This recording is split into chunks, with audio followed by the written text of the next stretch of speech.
You're listening to Choose FI Radio. The blueprint for financial independence lives here.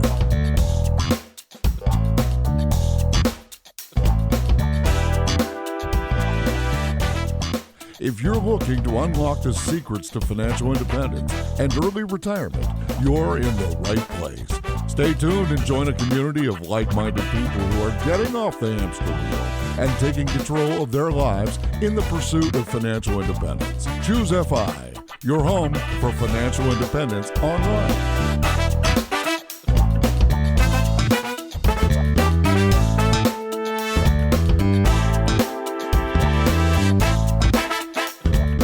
All right, everyone, very excited about today's episode. We're getting the opportunity to speak with Jackie Cummings Koski. The reason this episode I think is going to hold so much value for our audience is Jackie, single mom, breadwinner for her family, raising her daughter, never made more than six figures. Growing up in poverty in the Deep South, she stated, I had an insatiable desire to do better with my own personal finances and to do better for my family. To see where she's come. I mean, Jackie is retiring from corporate America, had a 20-year stint in corporate America, built for herself and her family a six-figure HSA, which is the equivalent of a superpower, in my opinion, for reasons that we'll talk about today in some level of detail. I think this episode is going to be inspiring and bring so much value for our community. To help me with this, I have my co-host, Brad, here with me today. How you doing, buddy? Hey, Jonathan, I'm doing quite well. And yeah, Jackie is famous in the FI world for her six-figure HSA.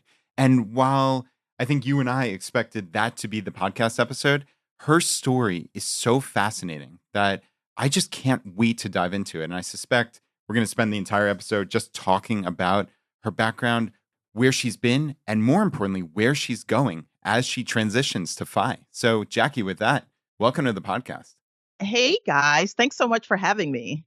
Well, Jackie, I wanted to start with, actually, we were talking just for a few minutes offline, and you brought up, and I think it's such a valid point, that when you see in the media a caricature of what the financial independence movement is about, often it seems to say that this is for people that make over six figures. This is just for these select individuals that have all of this wind at their back, and it fails to encompass that there are people from all walks of life and every stage of life that are pursuing this. And I'm just curious, like for you, when you see that representation, one, I guess actually for our audience to find, kind of what do you see the media characterizing the people that are on this path? And then what's your perception of this having done this?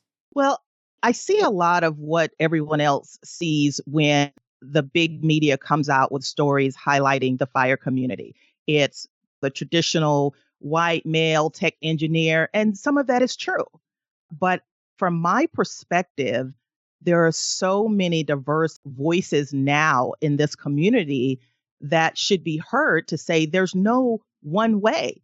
There's a lot of things that I read that might even be considered a tenets of FIRE where I don't meet all that criteria. I mean, there's no doctrine or something that you have to sign to be a part of the FIRE community in order to support the whole idea of just reaching financial independence so that you are free to do what you want and find your happiness, whatever it looks like. So if we go back to your story, your money story, I mean, this was not your path from birth. Absolutely not. I grew up in the rural South, and we're very poor. I was raised by a single dad with six kids, if you can imagine. He only had a sixth grade education. He worked at a factory, but he was raising six kids. And growing up, I really just did not understand how unique that was. I just saw that we lived paycheck to paycheck. We were in poverty. I remember we were on the free lunch program at school. So it was very, very tough growing up. And the one thing that stuck in my head that I really remember is that I didn't want to live like this when I got older. But my dad, he is like one of the most amazing people I have ever known to be able to pull off raising six kids. I mean, he must have been able to do things and stretch a dollar like no one would imagine. Right around the time I was a senior in high school, he got colon cancer, and he was just this really strong patriarch. And to see him to get sick and to see his health decline, it was really scary for me. But he ended up passing away right before I graduated from high school. So So about 3 months before I graduated from high school. That had such an impact on me. From that point, I was just determined that I had to do it on my own. I wasn't going to have all the help that other people had. And I just went towards it. College was probably that first step for me in the right direction to getting out of poverty. Yeah, Jackie, your dad certainly sounds like a hero. There's no question about that. I mean, raising 6 kids as a single dad. I mean, do you have any recollection of conversations that you had about money, or did he ever talk about that at all? Did you ever get any lessons from him overtly? All the lessons that I got from him was simply watching and seeing what he did. He never sat us down to talk about money. Everything was what I watched. For instance, he went to work every single day. I never, ever recall him not going to work or taking a sick day. He worked a second job for the entire time I can recall. I guess we'd call it a side hustle now. He worked for a construction company even when he got off work. And so that work ethic stuck with me. I remember him talking sometimes about paying for something on time, which is like an old-fashioned term for getting a loan versus just paying for it. And that stuck with me because I didn't have huge student loans. The way that I was taught to get through college was to work my butt off. I worked 50 plus hours a week, 2 jobs just to get through school.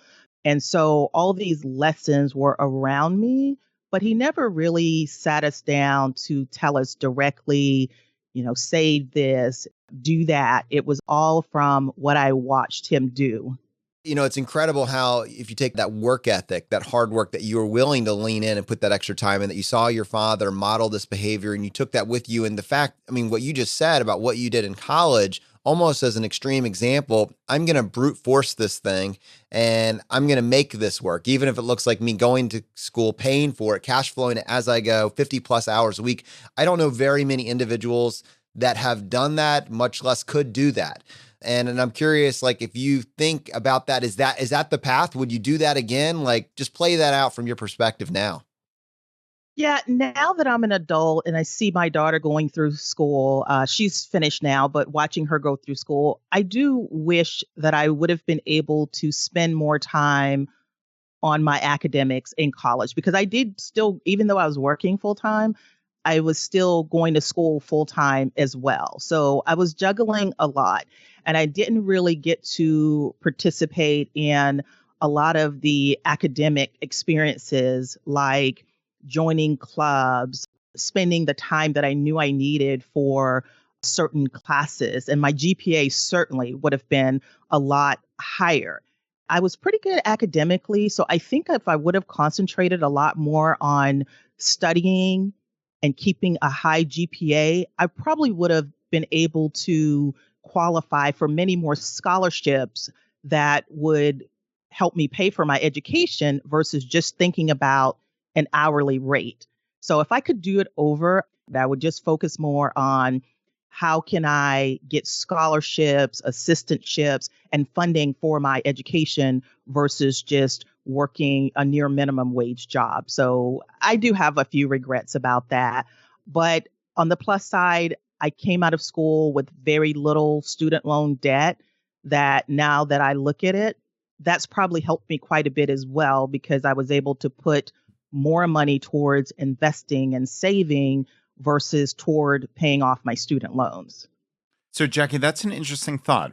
The real hourly wage, I guess, if you will, of potentially going for scholarships. While you were brute forcing this, and clearly it worked, right? You said you left college with minimal student loan debt. Maybe, and we'll never know, right? Because it's a counterfactual, but I love it when you say counterfactual. Thank you, Jonathan. But, right, I had to go look it up separately. That's fine. But right, you can never prove that you would have done better with scholarships, but your thought is that maybe that might have been the more optimal play. And I'm curious, did you pass that on to your daughter? How did she approach college? And did you try to right that quote unquote wrong, if you will, with her? I kind of did. And that's really funny that you mentioned that because her first year out of high school, she went to a university about 2 hours away. She was there for about a year. And I remember after a year, she said, Mom, I don't like just being a college student. I want to be more like an adult. I want to work too. So that was just the opposite of the situation that I had. And I'm like, you're kidding. I said, I wish I would have been able to just go to school and not have to work. So I definitely passed that on to her. And so finally, she did come back to our city and decided on what she wanted to do, which is graphic design. And she ended up getting her degree from a community college that's in our area. And she is thrilled as can be and working for a great company. And it just worked out wonderfully. So, not knowing it, I did pass on this tremendous work ethic to her. She wanted to work hard. She didn't just want to go to school. So, in the long run and seeing how she's prospered, she did the exact right thing. And I was very proud to see that, what a hard worker she is, and that I passed that on to her. Well, you said not knowing it, and the reason that stood out to me is that I'm watching the video that we have for this, and right behind you there's a book that's written by you called Money Letters. And Money Letters was a book that you wrote to pass on your knowledge to your daughter when it comes to finances. And the way that you stated that to me was based on your backstory, your background, your upbringing, that instilled in you an insatiable desire to change your economic picture. So I'm curious, what gets us from that insatiable desire to a book that we're handing to our daughter that inspires her to take this slightly different path? I could not waste everything that I learned about personal finance and money management and financial independence. And I had this desire to make sure that I passed that on to my daughter. And when I was in college, my major was communications and I focused a lot on journalism. So I was always a writer and I loved to write. So my idea to get all this information to her, even later on in life, because honestly, she was 14 when I first started writing the book, and I wanted to give it to her as her high school graduation gift. So this teenager was not really listening to me. So I figured writing it down was the ideal way to encapsulate this journey that I've been on and pass on all this great information and all this great knowledge that I wanted to pass on to her. So I started writing it, and I just wanted it to be entertaining enough for her to even want to pick up. So I wrote it in a format of just these short, quick letters that was very to the point about finances and things that I knew would be important to her as she went through life. So that's what started me to write the book. I want to talk about your financial journey, because if we were to, right before this, we were basically talking about this brute force tactic to get through school, coming out with no debt. Like, at what point were you actively going outside of your zone awareness to bring new knowledge in? And then what impact did that have on your financial direction? I think a lot of it happened around the time that I got divorced. So I was married for about 11 years, and what I thought was going to be a coupled journey to success and happiness and financial independence, after the divorce, that turned into single motherhood. And I had to do all that on my own. So that was probably one of my biggest epiphanies, that I really need to focus on these things.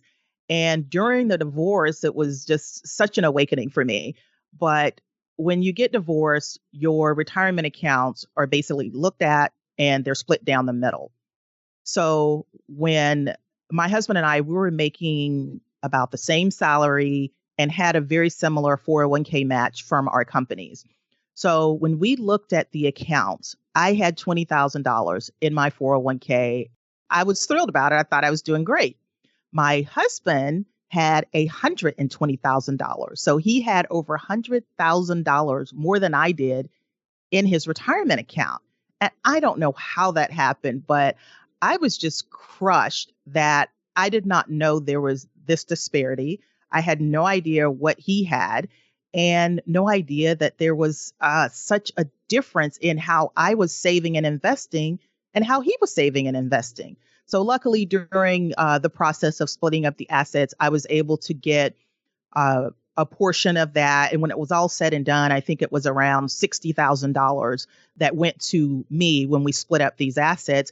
And we're talking 12, 13 years later, that $60,000, I invested it and I never put a penny in. I never took a penny out. And that account is now worth just under $200,000. So I'm thinking that's a win. And I'm so glad that, a lot of things, a lot of times, some of the things that we do wrong, they teach us bigger lessons than the things that we do right. And that was certainly one of them. Yeah, and you wrote to us that you felt so uninformed about your finances. And that quote just really stuck out to me. At that point in time, so I mean, you guys were saving your 401ks. It seemed like things were going well, but was it just a lack of communication between you and your husband?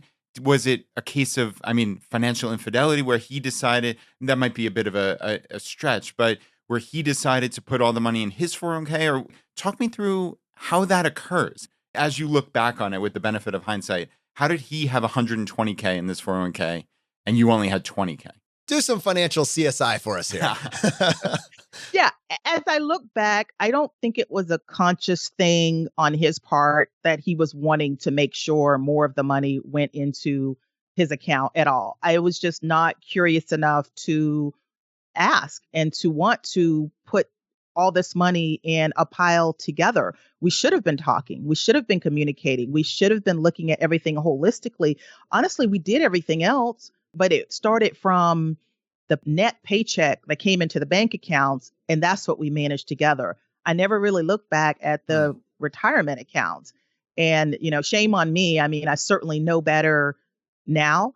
And I think what he may have done different is that I was just getting the company match. And I think he was doing a lot more than the company match. Now, I didn't have the opportunity to go back and look at what the investments were.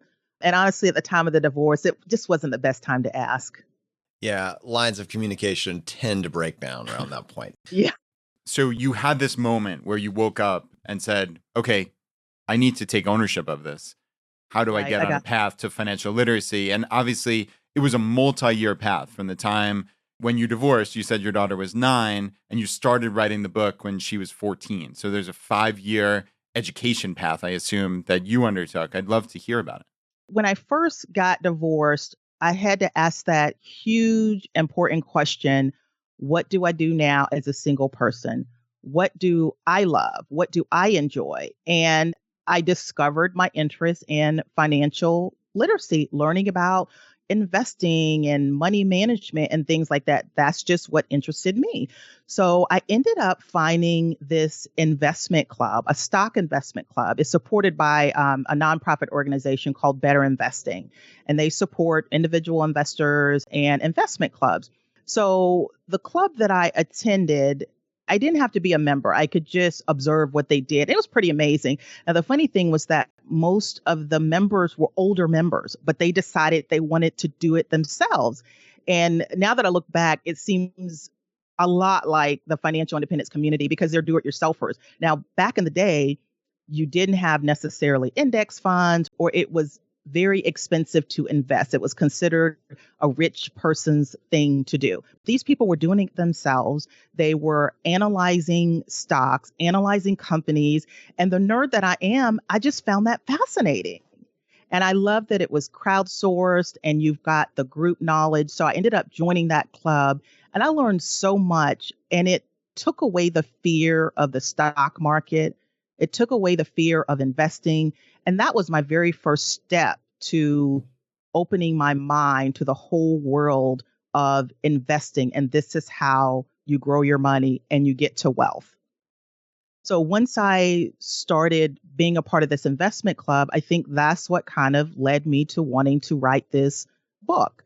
And once the book was out, Money Letters to My Daughter, I started getting people that were interested in having me come in and speak, like at high schools and colleges. And of course, I went back to my own community to talk about the financial literacy lessons that I wrote in this book. This was very interesting to me as well, that I not only could share this with my daughter, but I could share it with so many other people.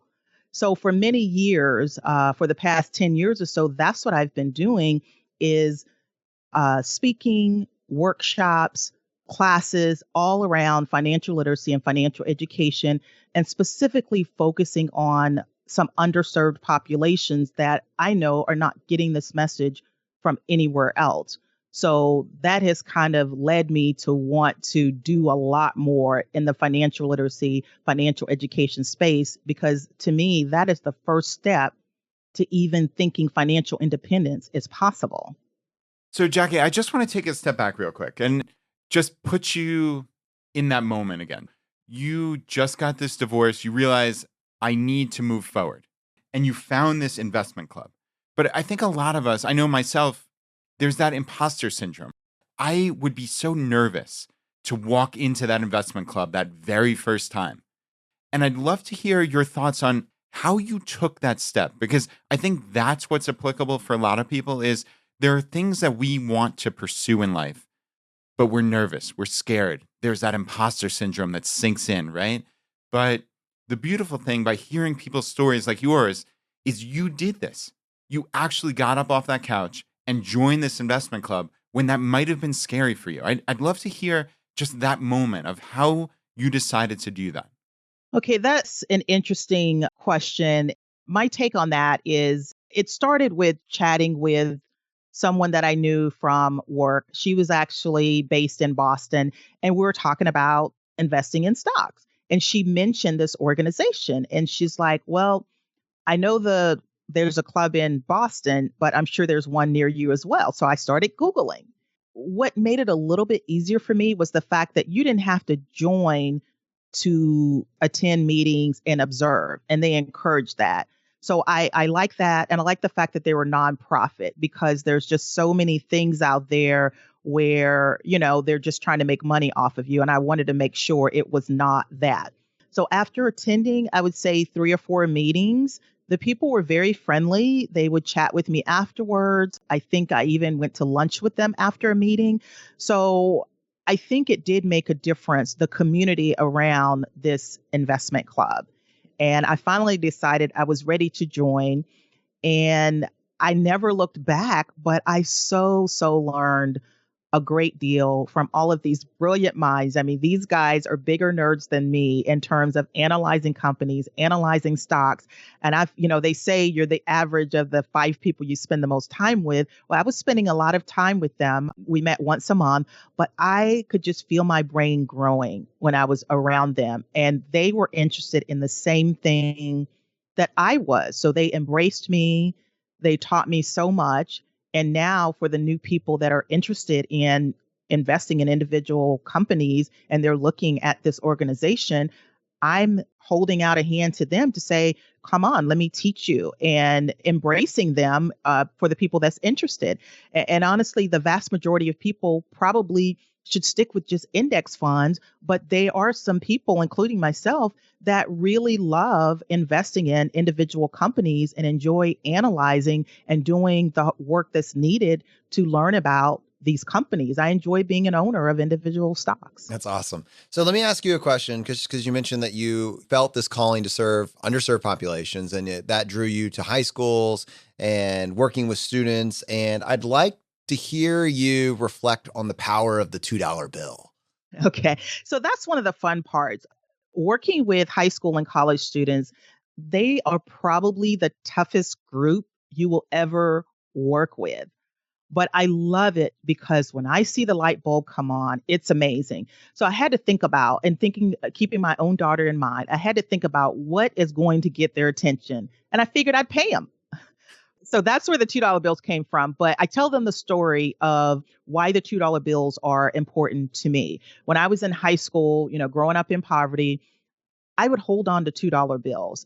When I started working in high school, working in college, and throughout my life, I kept getting these $2 bills and saving them because I thought they were special. I mean, they're really not. They're only worth $2 face value.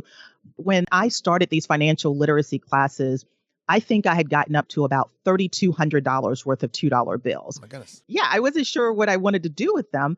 And I knew that I just couldn't go to the store and spend them. So I thought, as I'm doing these classes, I'm going to give away $2 bills for good questions, good answers, and to make sure these students are engaged. And the first time I did that, it solidified, this is exactly what I need to be doing. So now I'm kind of known as the $2 bill lady, and the kids love having me come in. The teachers love having me come in because of this. I love the idea. And I'm curious, when you're talking with a group of students, with what you're saying is one of the hardest groups to reach, to get their attention, to maintain their attention. But you're framing it as I'm talking to my daughter, what I want my daughter to know.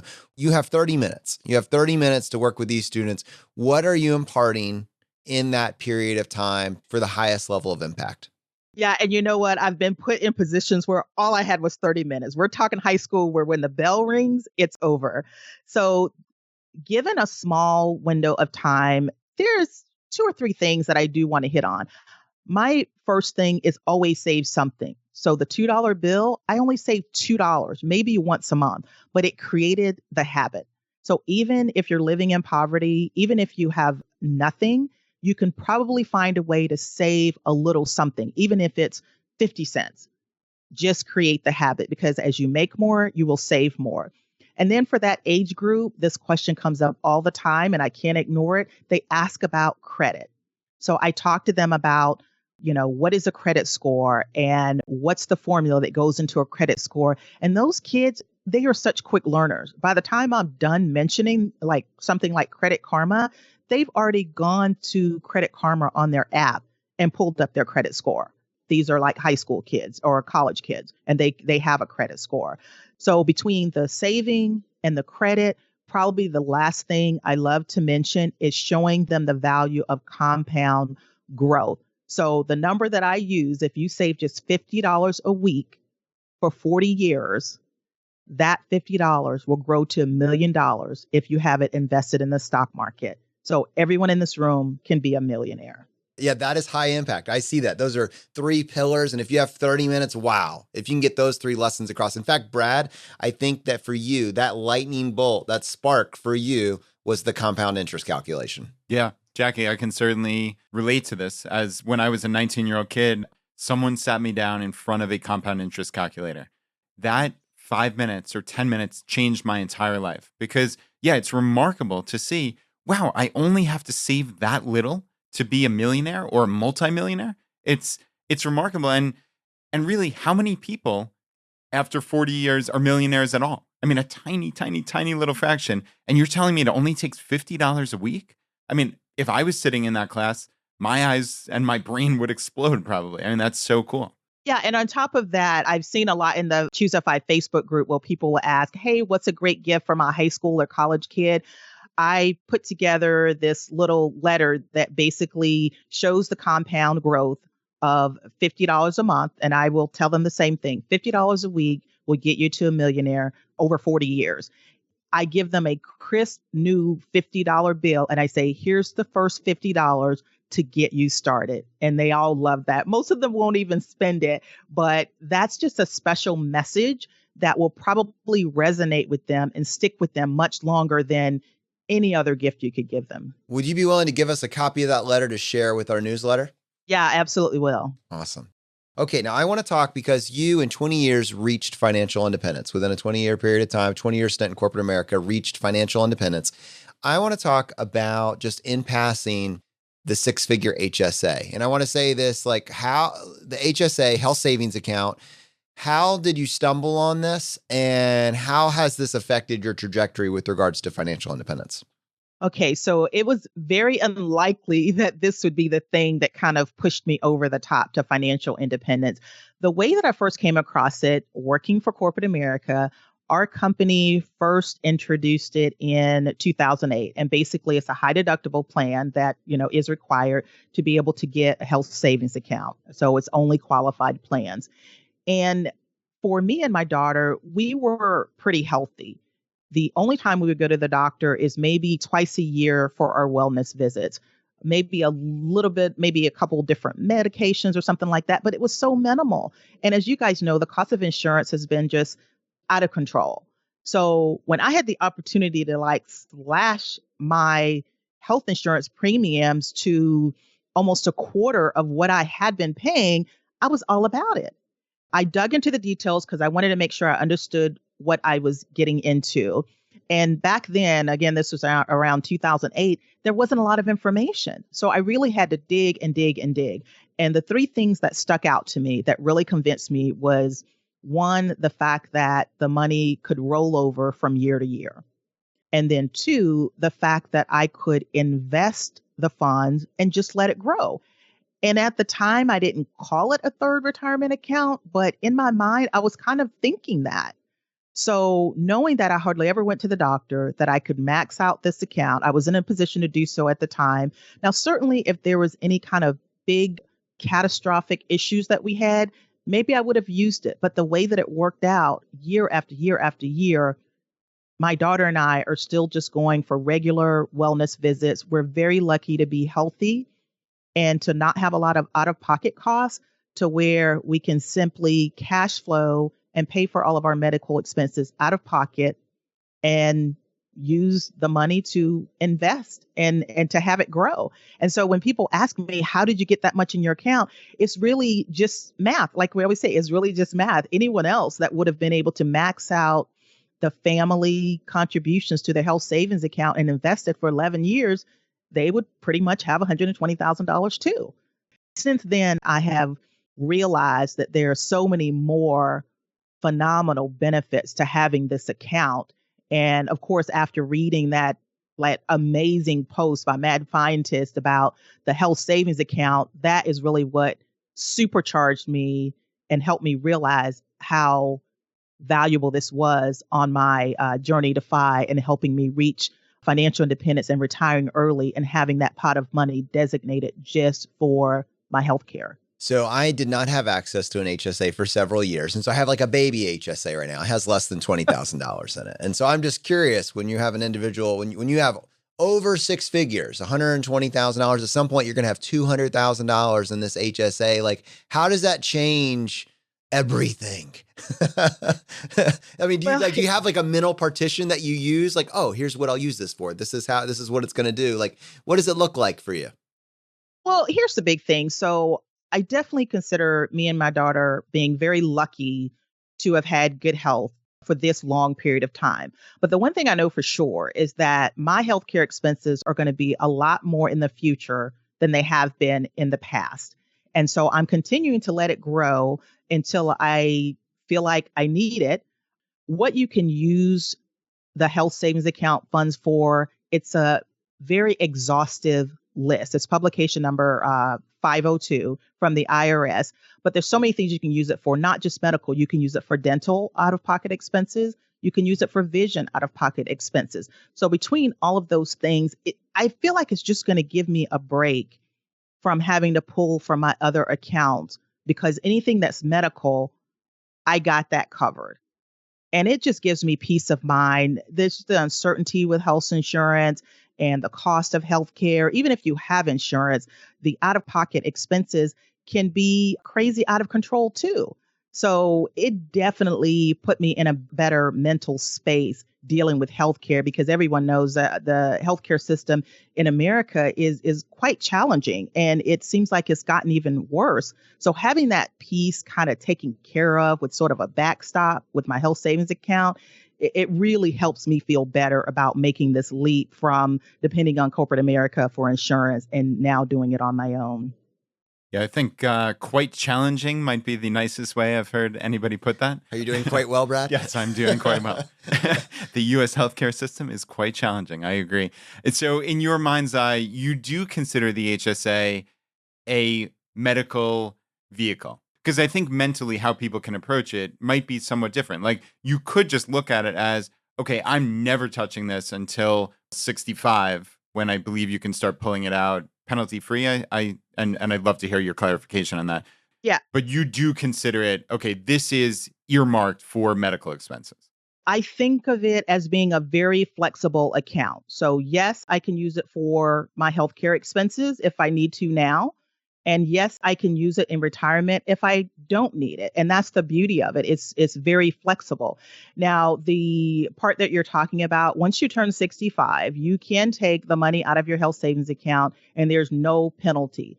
Normally, if you take it out before age 65 and it's not for qualified medical expense, you're going to pay a 20% penalty. And that's a bigger penalty than what you'd have to pay for early withdrawal of an IRA or a 401k. But once you turn 65, you don't have to pay that 20% penalty. You can spend it on whatever you want, but you do have to pay taxes on it. So it's not completely tax free. You could think of it sort of like a traditional IRA. You'd be paying taxes on it, but you would not have to pay the penalty. But along the way, if you're tracking those eligible medical receipts, all those little dental visits, the pregnancy, the hip replacement, the ophthalmic care, all those receipts, and you track them up over time because you're cash flowing those, there's a good chance that when you need it, you have over your lifetime, you have over $100,000 of eligible medical receipts that you can draw tax penalty free, either before or after, and you're just letting compounding do its thing in the meantime. I mean, it's a truly incredible vehicle.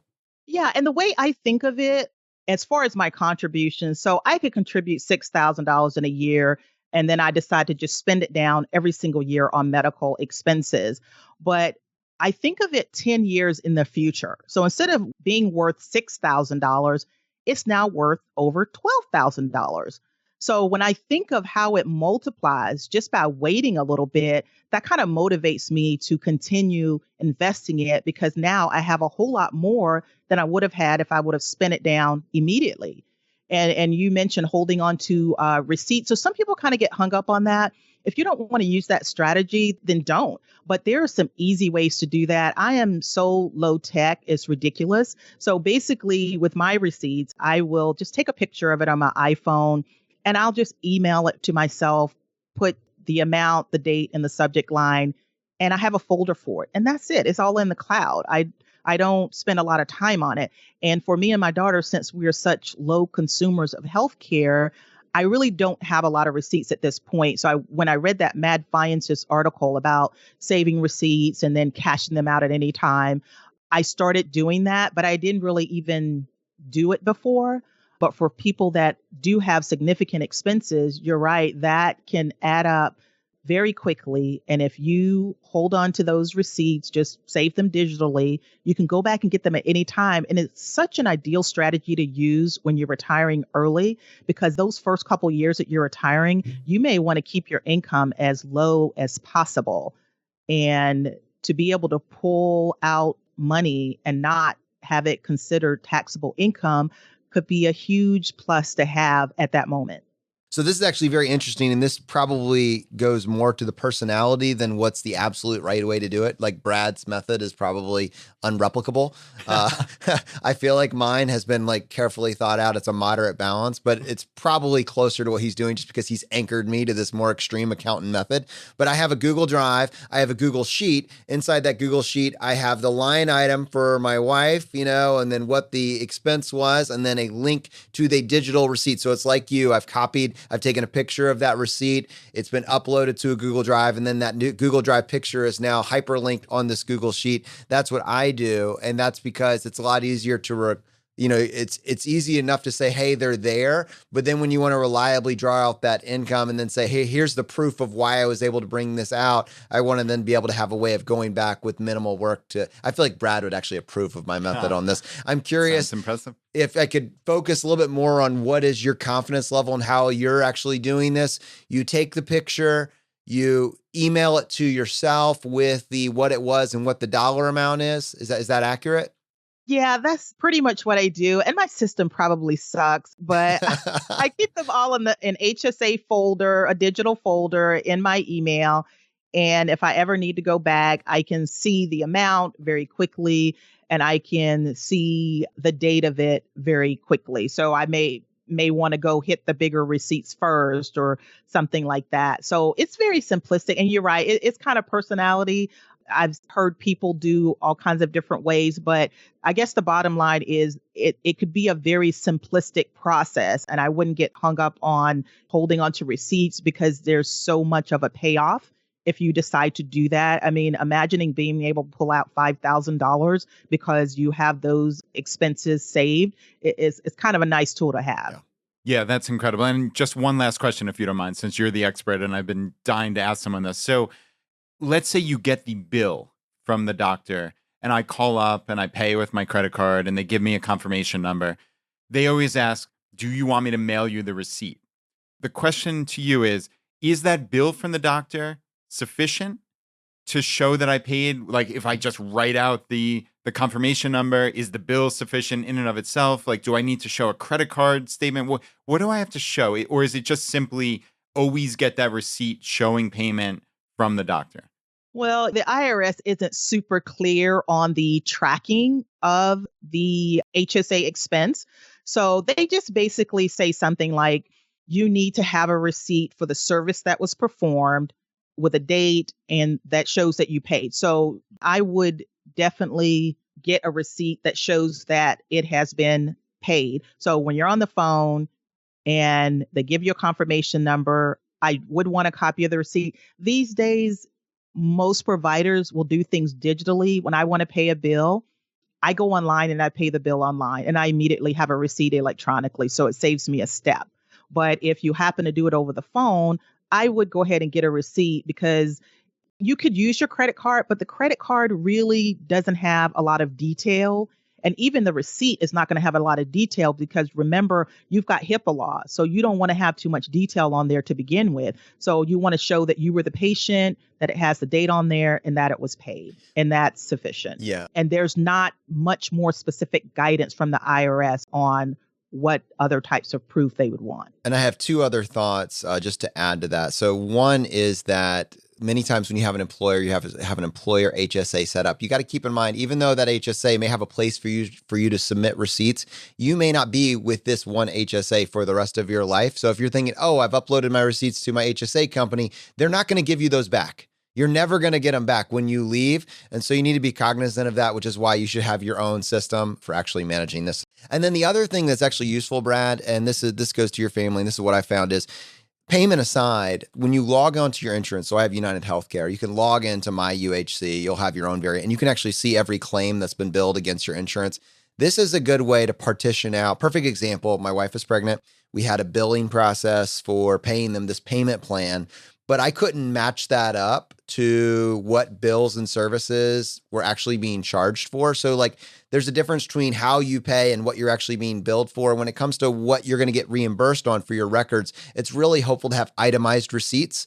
Your insurance company has a list of not everything. Keep in mind that you're not limited to just what is billed to your insurance, but they have an itemized list of the vast majority. So that could be a good place for you to do any forensics if you're trying to clean up past years to find out all of your itemized bills. But then keep in mind that may not include prescriptions that you paid for totally out of pocket or went through a discount card. You're still eligible for that. Ophthalmic care, dental care. There are things that won't show up in there, but you can track all of this. And going to that publication that you referenced, it's a really good idea to know that there's so much that's covered under the umbrella of HSA. Yeah, Brett taught me something last year that I didn't know because it never really applied to me. But you mentioned that you were on an HSA eligible plan for the first time, but it was toward the end of the year, like in November or something.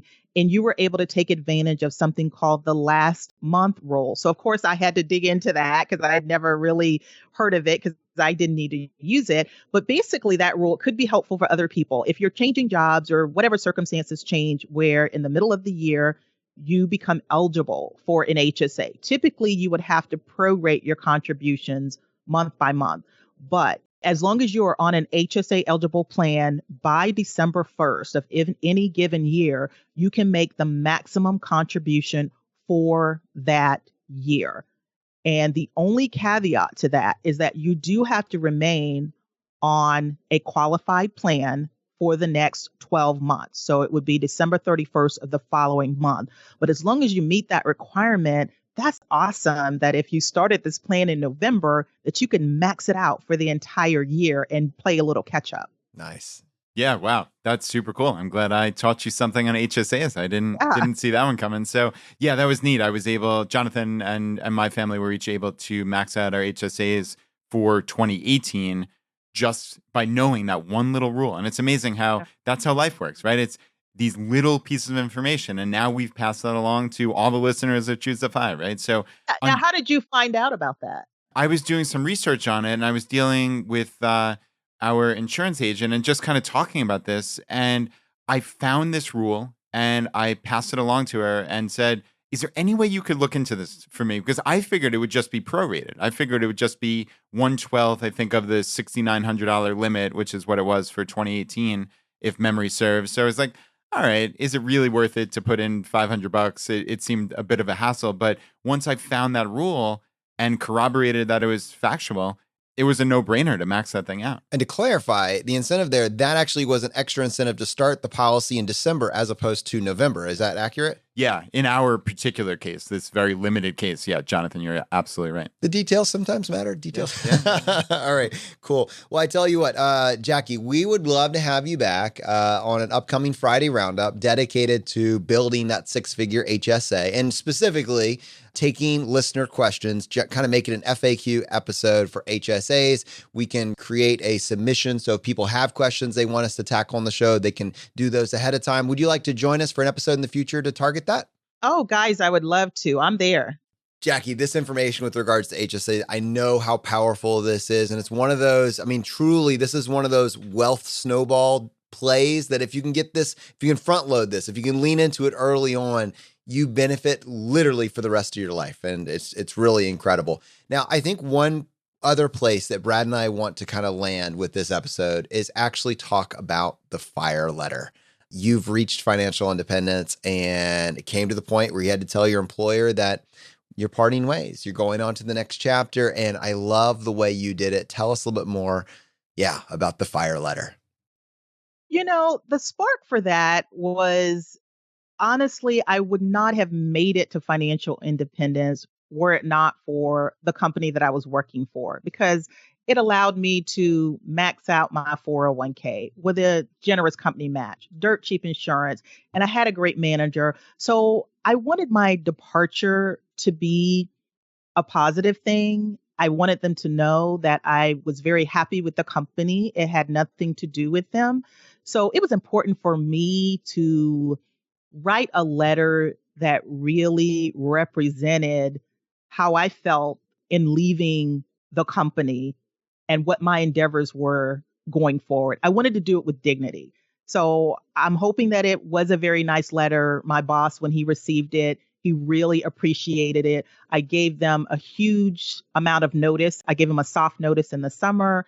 And then I told him that I would give him a firm letter with a firm date at least 60 days prior. And he appreciated that. I think it's really important to go out with dignity and go out in a very positive way where they appreciate your contribution and it's a very friendly separation. The content of it was just thanking them for supporting me as an employee, as a mom, the leadership that I had gotten, and just to uplift everyone. And one of my goals of what I put in the letter also was to uplift as many people as I could on the way out, and just to leave it on a very positive note. Yeah, and this is a beautiful letter. I mean, truly beautiful. At first, you gave them 2.5 months of notice. That's really, really sweet. But here you're saying, I've certainly spent many months imagining such a divergence from the norm and ultimately came to this conclusion. I could follow a traditional path or blaze my own. I chose the latter.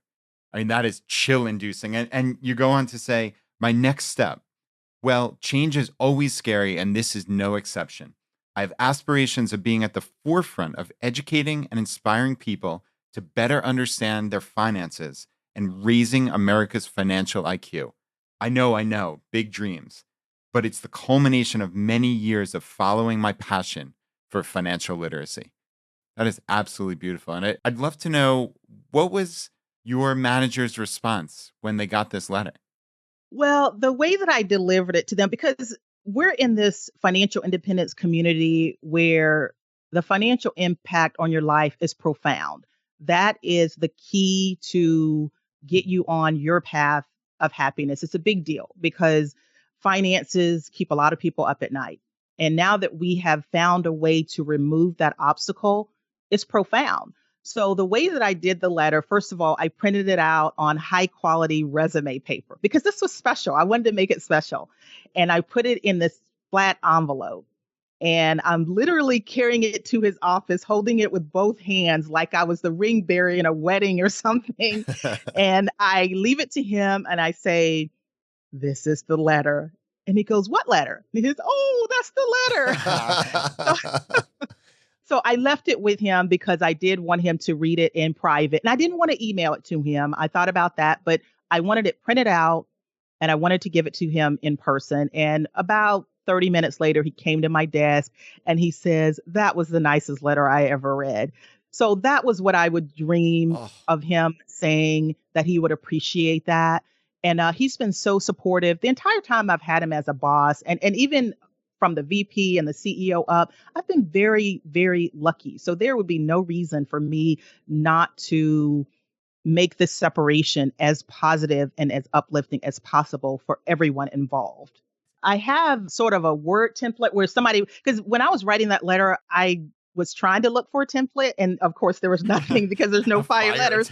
Uh, but I have a Word version where I just have insert here, your company name and all that. So I can send that to you if someone wants a copy of the letter just to start it sort of as a skeleton for them and they can fill it out to customize for their.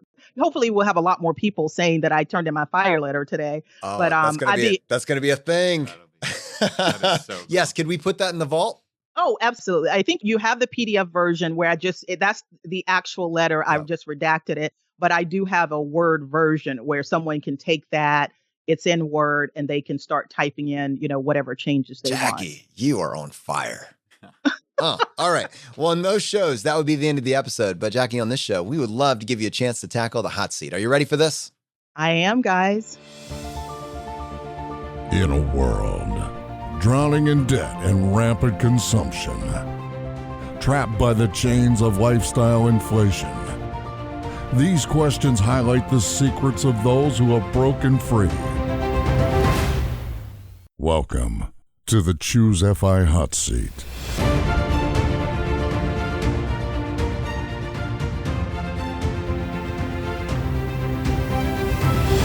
All right, Jackie, question number 1. What is your favorite blog, podcast, or book of all time? Well, this was a tough one. I'm a big podcast listener, so I just want to give kudos to those podcast content producers.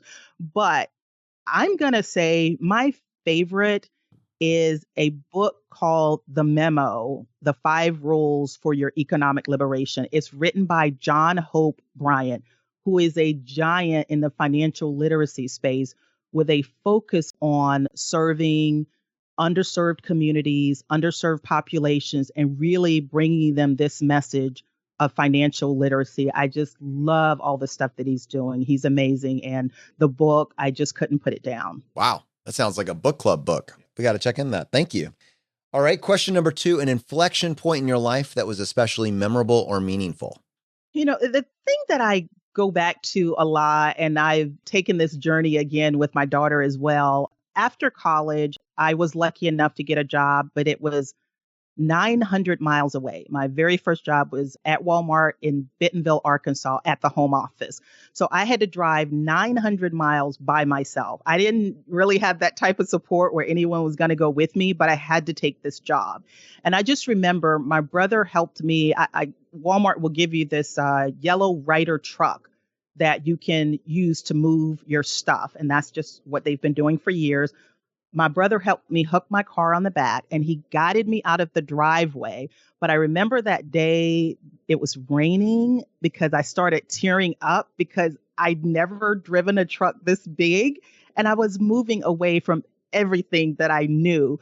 But as I was driving, I just knew in my heart that this was going to change my world. And so I show up in Bentonville, Arkansas, and that was one of the first steps to moving into my own economic reality as a grown-up. Jackie, I'm speechless. You talk in stories and I love it. And I think our audience is living this journey with you and excited for this next chapter that you're on and that we're on with you. It's very cool to be a part of this. All right, Jackie, question number 3, your favorite life hack. My favorite life hack, I would probably give that award to my 529 plan. As I mentioned earlier, my daughter, she ended up going to community college, which meant that I had a lot left over in my 529 plan. So I have stretched that out so far. It's ridiculous. I have shared a lot of the money in that account with 3 of my nieces that I knew was going to college because I myself was first generation college graduate. So I was so excited to see that I had nieces that were also trying to get through school. So I gave each of them $3,000 and I said, this is not going to pay for all of your schooling, but I want to let you know you're on the right track and to keep going, like make it to the finish line. And then I still have money left in that account because it's grown so much from when I started saving when my daughter was younger. I'm now going to be pursuing my master's degree and will be using part of the 529 money for myself. And I have dug into every little nuance that you could possibly use for a 529 plan. I mean, things like a computer, internet, even off-campus housing. So I now know how far 529s can go. All right, well, hang on here. Oh, Jackie. Jackie. The gift that keeps on giving. This is amazing. So most people would question the point where you're leaving, you no longer need to work for money anymore. When you get to that point, your next choice is to go back and get your master's. I not judging, just curious. Tell us a little bit more about your thought process here. Okay. Well, some of it kind of goes back to undergrad and how I never really got to enjoy the college experience or focus on my academics. This is sort of righting my wrong. This is reclaiming my academic prowess. But this time, I definitely wanted to focus on exactly what I wanted to learn about. So the program is a master's in personal financial planning and financial therapy. So it had to be perfectly aligned with what I want to do once I'm done with corporate America. So I'm so looking forward to it. I get to be a student full time now. Oh my goodness. I have chills. This is so amazing. Thank you for sharing that with us. I love it. You get to, dude, this is the right reason to go to school at this point. You're doing it from a wonderful financial place. It's incredible to see how this has come free. Amazing. That's amazing. I mean, so many people also have questions about 529s. I suspect we could get you back on another segment to talk about 529s as well. I mean, yes, and I want to mention this too, guys. So Sun Woo Lee, you guys know him, right? He's an admin. So I learned about the housing thing, the off-campus housing. I kept asking different people, and no, even CPAs didn't want to answer the question. I said, okay, I live in off-campus housing. It's just my home, and I'm paying a mortgage. So does it matter? And finally, Sun Woo has an article where he says if you live in off-campus housing, you don't necessarily need any receipts or anything like that. You just cannot go above the published cost of attendance for off-campus housing.